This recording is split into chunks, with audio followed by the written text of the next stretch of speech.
Hey guys, what's going on? This is Justin here from DynamiteHitting.com, and today I want to make a challenge to you, and that challenge is to stop assuming that it's always mechanics.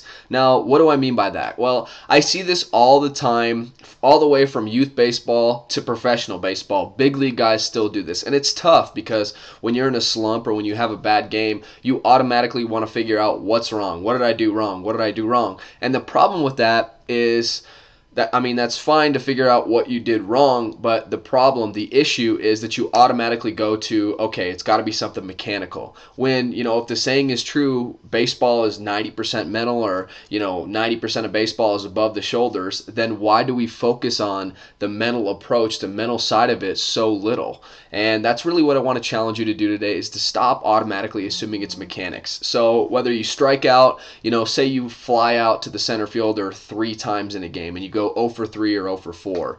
Well, stop just automatically assuming that your back shoulder dropped and you did this with your hands and this and this and this and your stance is wrong and all of this.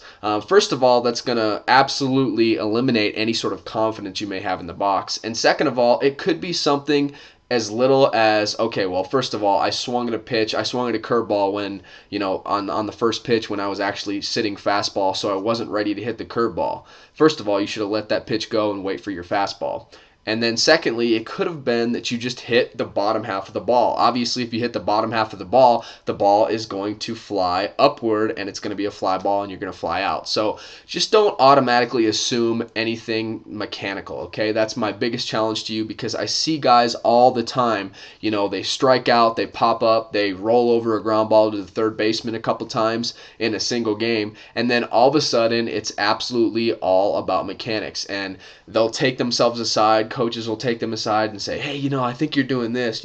I think if you held your hands down here, and I think if you did this with your load and your stride, and they automatically start to change a ton of different things when it could just be, hey, why don't you square up the ball a little bit better? Focus on the center of the baseball. Or if you're constantly getting underneath the ball, well, then focus on maybe trying to hit the top of the baseball, and then you're going to think that you're swinging for the top of the ball and you're actually going to hit the center of it. And then, if you're flying out and you're striking the ball well, making good contact, then when you figure out how to hit the center of the baseball again, those are going to be screaming line drives, doubles and triples into the gaps and things like that. So I just can't stand seeing guys, I understand if you see something in your swing that's really detrimental to it and you need to work on that, or you've been trying to get some certain aspect of your swing down in muscle memory, and all of a sudden you catch yourself going away from that and you want to go back to that, then I completely understand getting on the tee, getting extra BP, working on that type of stuff. But if you have one game where you fly out a couple times and roll over a couple ground balls, don't automatically go to the tee and start taking 1,000 hacks and tire yourself out and stuff and ask coaches, hey, what the heck's wrong? What am I doing? I need to fix this. Because chances are it's not all about mechanics. It could be, but it's very feasible that it might just be the mental approach, your game plan. Did you swing at a pitch out of the zone? Is that why you could have rolled over because it was a curveball down in the zone, and instead of letting it go, you just hit it into the ground, beat it into the ground? Is that the case? Or was it a fastball that was, belt high and you should have crushed it into a gap? So just little things to think about. But I just don't understand, if people say that half of baseball is 90% mental. That's something that Yogi Berra said, or some other great players have said things like, baseball is 80 or 90% above the shoulders, or, baseball is completely in between the ears. They're all talking about the mental approach, the mental plan.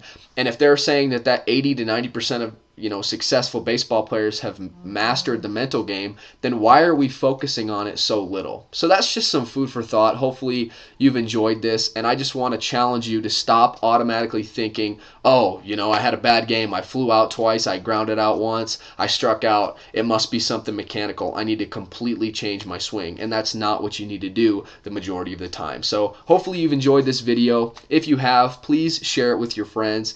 And we've got some great stuff in the works, guys, for all of you looking to play at the next level. looking to play in college and get recruited, if you're struggling with the recruiting process, I'm coming out with something new that's going to really eliminate a lot of hassle for you, whether you're a player, whether you're a coach, whether you're a parent, and you're trying to get your kid recruited or trying to get yourself recruited. This is going to make it much easier, so stay tuned. Obviously, I'll be sending out some emails and some videos as that gets a little bit closer, but it should be out here really soon. No official date yet, but I'm just saying big things are in the works. So hopefully you enjoyed this, guys. Make sure you check out dynamitehitting.com, and I will see you in the next video. Have a great day and keep swinging.